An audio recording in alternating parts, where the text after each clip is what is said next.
What's up, everybody? Today I'm going to show you this track right here.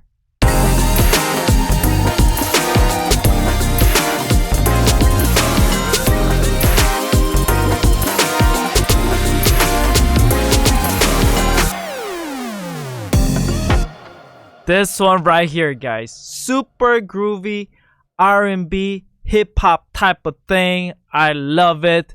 I'm excited to break it down for you guys. Did you guys know that we are opening a new course? Finally, Intro to K-pop year 24. We are releasing this course this Friday, 5 p.m. But guys, this is a very iconic K-pop course that we are going to teach. One of the most successful ones that we've ever released is basically the A to Z of all that you need to know about K-pop music production, from beat making, top lining, creating ideas, sound designing, mixing, mastering. 5 weeks is gonna be one of the most affordable price yet, because I just want everyone to have an opportunity to be able to learn and to join our community, because we have a wonderful community. You get to even audition for UMP, my production crew, and there's also a placement opportunity as you present your assignments. And I'll be teaching this class live on Zoom. So yes, stay tuned. I'm excited for the release of this one right here.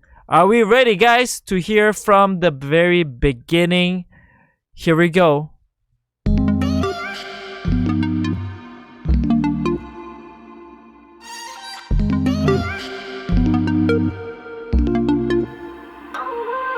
Verse.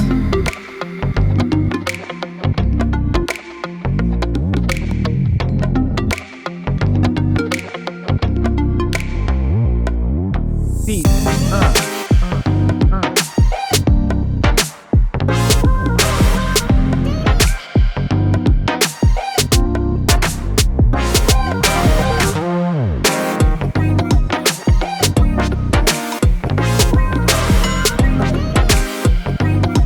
Alright, we're hitting the pre.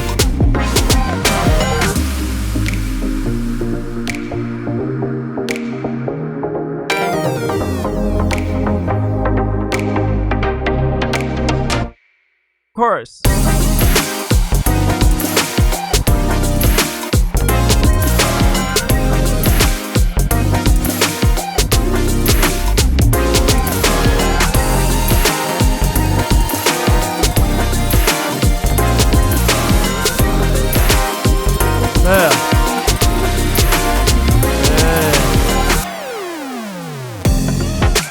Yes, all right, let me break it down from beginning.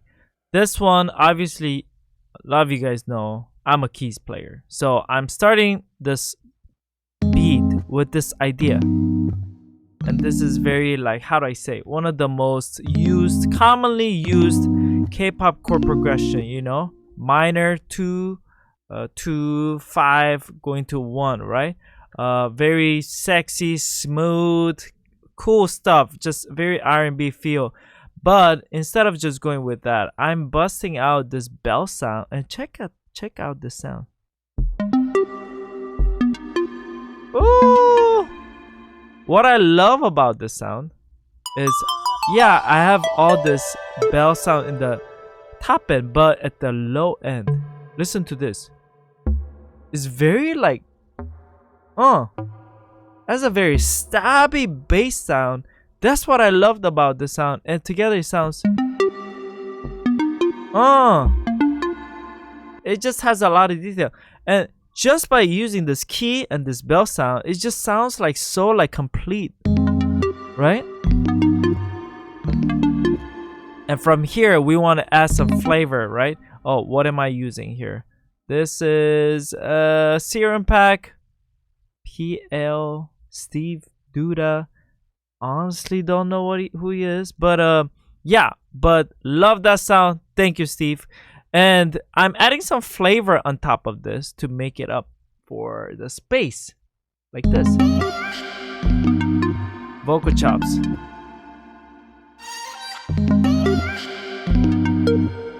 I want you guys to check this. So here we have just a normal idiot, you know, whatever she's saying. But here is a very different type of sound. And listen to this sound here. So it sounds like these, you know, you just have to be able to really craft it and put it together. And I love that this one is just has a pretty regular DDAP sound, but here one is like a squeaky, like duck, like pitch noise, you know, just makes it really cool together. So yeah, it's like a modern version of cool sound together with, you know, more classic sounding vocal chop. Then right here, you see what I did here, right here? So instead of using transition, which actually, yeah, this transition is basically a reverse layer of sample that I have, but I just reversed it to make it sound like it's growing together, right? But together with this one too, right here. You see how it sounds like it's brightening up? Well, it's because I'm using this this filter. So that way I'm creating a custom made riser. And sometimes, you know, instead of just using an effects riser, I talk really slow today. I should pick it up my tempo a little bit. I'm a little tired, that's why. Okay, so now instead of just using a loop, I'm creating my own, and that's why it makes those sections really unique. All right, let's go on. Oh, don't you love this part right here? Few things are happening right here that creates such a cool rhythm right here. Let's start with the muted guitar. This is one of the most important aspects of this section right here. Now with this, I'm creating a little more rhythm, right? A little more momentum. And I still have the keys. Doing what I usually do, right? And on top of that, now I'm adding this really cool bass that sounds so cool, like this.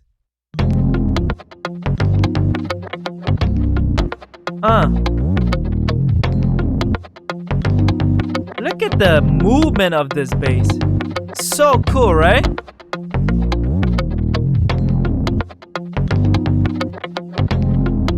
So okay, here's one tip that I want to give you. When you're using whenever you're creating a different track, you need to know what genre you're going for. And to me, I wanted to make cool old school R&B type of thing blended with the new school thing. So right here with my bass, I'm using this bass that has a little more classical Moog bass type of thing. I love this sound. I'm putting a start to this one right here. So now I have this kind of old school vibe, but notice that there's a lot of space that happens in here. Well, I'm putting a little vintage verb to my bass. Without this, it would have sounded like. And usually you don't put, you know, reverb to your bass, but for this song I just wanted to create a little more space, so I added some space into this bass. Overall, I just wanted to make the song a little bit kind of wet, a little bit kind of spacey. So right here too, my snap sound, a lot of reverb, right? I love this snap sound. What is this?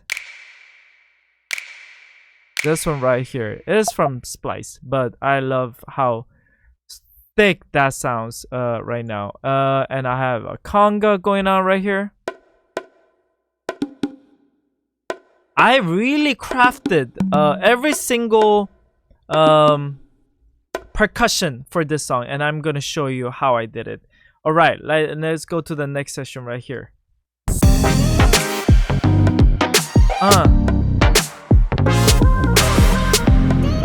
Man, that snare hits hard, right? Okay, let's check the drums. I mean, it's sounding really strong together. Okay, I have my kick. Okay, here's the trick when you're making a groovy R&B stuff. Your kick, it's gotta have a really cool stump to it. And where's my kick? Right here.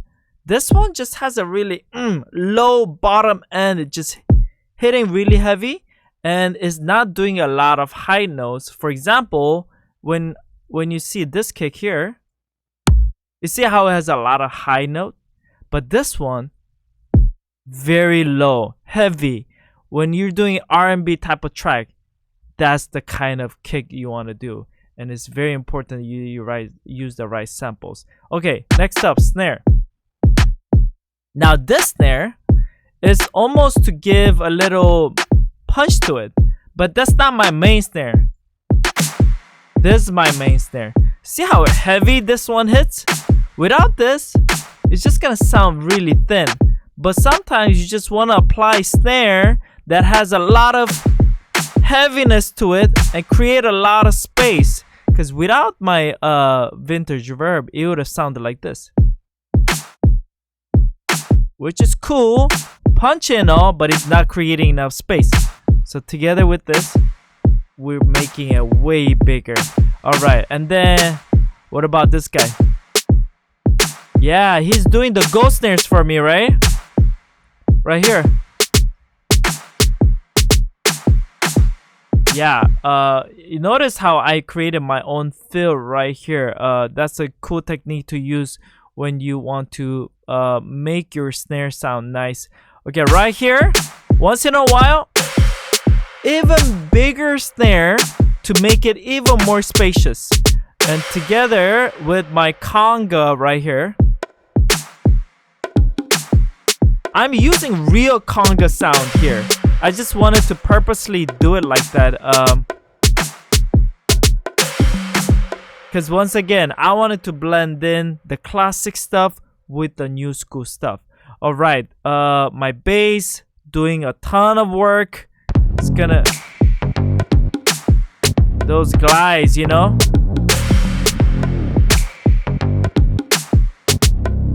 And listen to this right here. One more time, right here. You see how when my bass is doing that, everything else is stopping. I purposely wanted to do that because once I do that, I can make my 808, no, not my 808, my bass shine by itself, and that's what I wanted to do. All right, let's check out everything else. Right here, my synth. Ooh, that sound is amazing, right? Together with my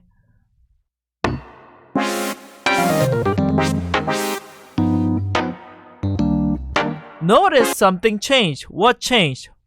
So it used to be this. Just simple, right? But here, I'm bringing a lot more groove by adding the little staccato notes right here. Look at that.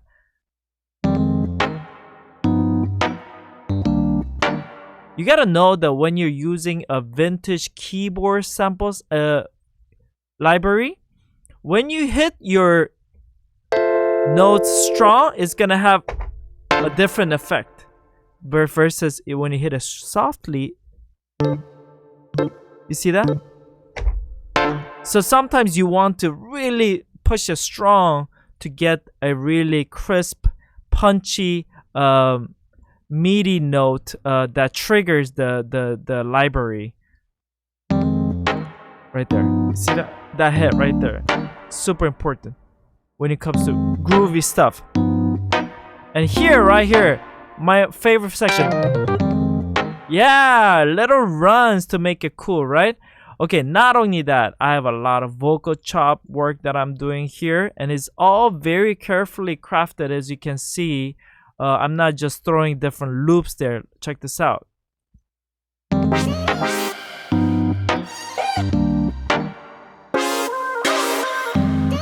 Yeah.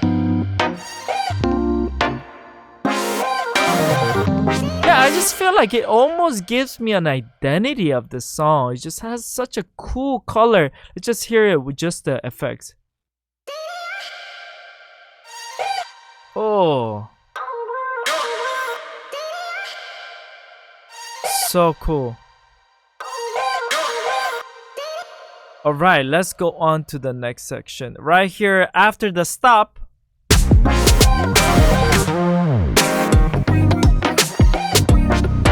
What's happening? I'm adding even more to it by adding this cowbell sound. This cowbell sound just, it does a lot. Like, let's compare it with it and without it. Without the cowbell. Right? Love those cowbells. Okay, you gotta know that even when I'm using the cowbell sound, I'm not just using one cowbell sound.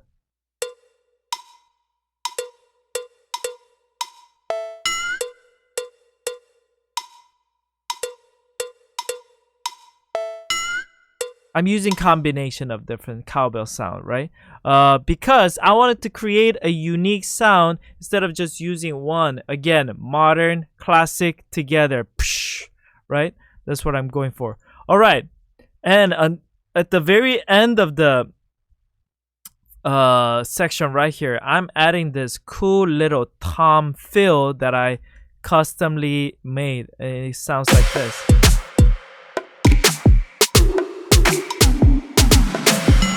You hear that? It's very like 80s sounding, but it's sounding really good. It's cutting through the mix and it's doing the job. All right, let's go to the other section right here. I'm doing a lot of guitar work. So on top of the muted guitar, I'm adding the funky guitar. Let's just hear it with the muted guitar. And then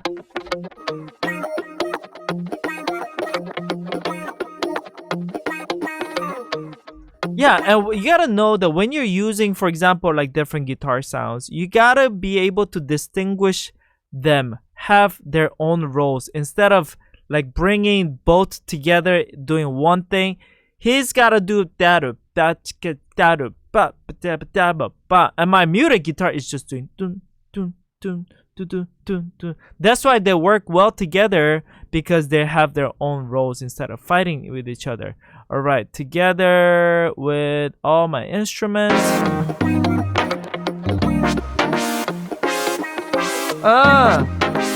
Woo! With my bass.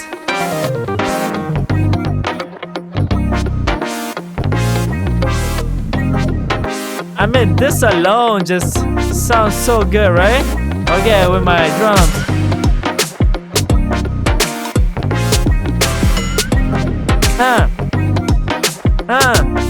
Okay, bring the pre.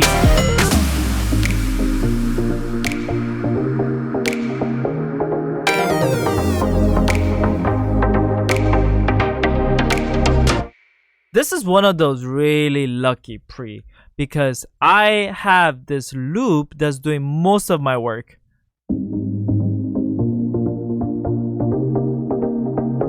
Yeah, I'm just doing some filtering. Let me answer one of the questions that a lot of people ask. Can you just use the loops that are in Splice and stuff like that? Yes, you could use the loops, but in my experience, you do kind of have to be careful, because yeah, your samples and loops are copyright free, supposed to be free. But let's say if someone used the same loop and they release another song, you could technically get into trouble. So what do? When I'm using sample like this, I don't just throw in like this. I am doing a couple of things to change it up. For example, I'm filtering it. You see that? I also transposed it. and I also have my what is it, BPM changed up a little bit, and I don't want to just throw in that sample. I want to add in other instruments to play it together. And right here, ooh, love that line. You see that? Play it. Yeah, and in cases like this, I love this line, so I'm going to like double it together with this. Yeah, those things they just have to be very intentional together. And my synth doing this. Oh, some really heavy stuff. Love the bottom end to this right here. Euro sauce plug, very old school one. Again, old school, new school combined together. All right, let's go to the chorus section right here. You guys been waiting for this one.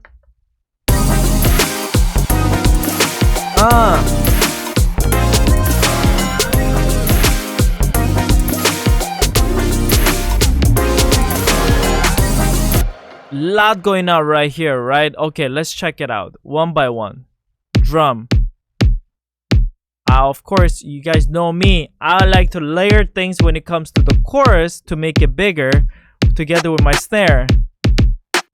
And then with my other snare, my main snare. Ooh. And then my ghost snare. Even more snare. Man, this is heavy, right? This guy and this guy, they're doing a lot of work to make it super heavy. And then some more ambient snare, conga, cowbell. What's missing? All the top stuff, hi-hats, and more hi-hats. Even more hi-hats.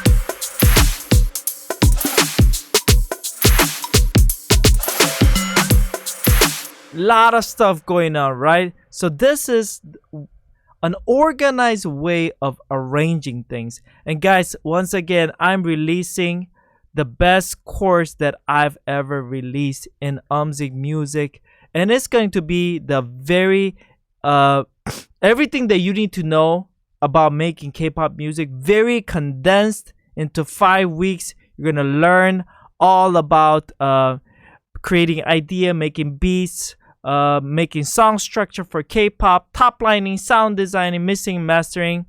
It's even open for beginners. You're gonna get a special bonus session for the beginners, and if you're an advanced, you get to have an audition opportunity to join my crew, UMSIC Music Production, with the placement opportunity. So guys, check it out. It's going to be open for registration for early bird.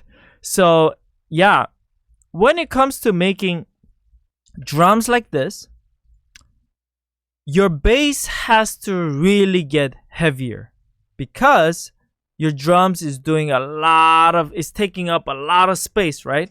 So for first time, instead of just using the bass that I had, which was this, I'm layering my bass with my sub bass, and now it sounds like this. Thicker, right? Bigger. You may not feel it as much if you're just listening to your iPhone or something, but if you listen to your headphones, you're gonna feel it. And especially if you go to like a club or something, you're definitely gonna feel it, because with this sub, now we're sounding like this. Together? Without my sub, it's a big difference, right? So don't be afraid to layer your stuff to make it bigger, because you know, in K-pop, everything's allowed as long as it sounds good together. Let's hear all the instruments together.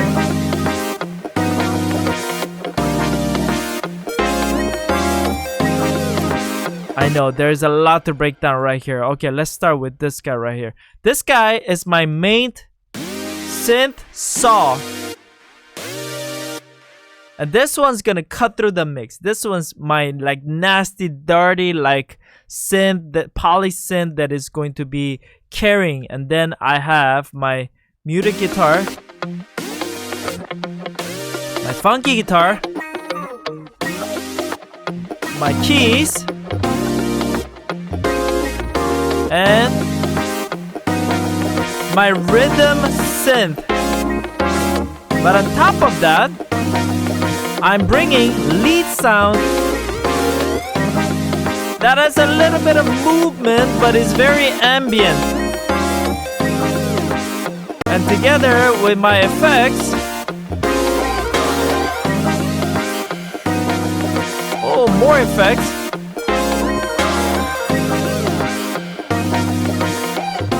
Okay, all together.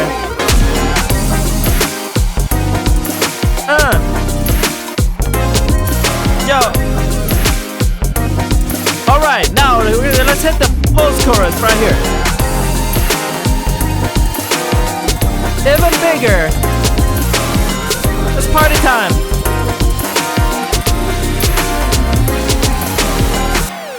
Ooh, that is hard. How did I do that? Well, I'm bringing more instrument sounds such as this. This was not there in my chorus section, but now I'm adding it right here to create more movement. When you add more melodic instruments, you can create more space. And I'm adding pad on top of that. More space.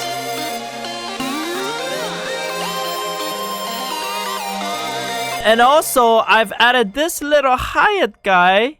I'm basically showing you all the instrument that has been added only on the post-chorus section to make it bigger on top of what I already have. And now with this hi-hat, isn't that such a cool hi-hat sound? Alright, all together.